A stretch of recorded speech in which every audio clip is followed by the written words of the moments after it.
That's why we say on the channel all the time, Iman, if you can't hold it, you don't own it. But over 13,000 people gave up their hard-earned, dirty, nasty, gave it up to get a representation of something to let someone else manage it and hold it for them. It's not a great look, but the bottom line, trust was necessary and it wasn't handled correctly.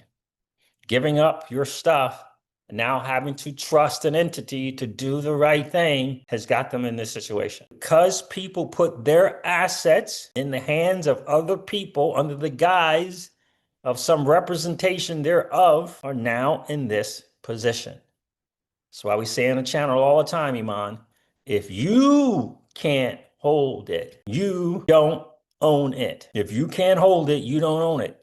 If you don't have something in your self-custody, non-custodial wallet, you just have a representation of something. That is the bottom line, and that is what the courts will tell you, especially in Chapter 11. Chapter 11, protection, is protecting the company and its management team, not the customers. Customer is the last entity considered in Chapter 11 bankruptcies. That's the dirty, ugly, nasty truth. Most likely this is going to proceed on to 3 or 4 or 5 entities fighting amongst themselves for assets and with different interests, thinking that their interest is the most important interest, and they're going to fight amongst themselves.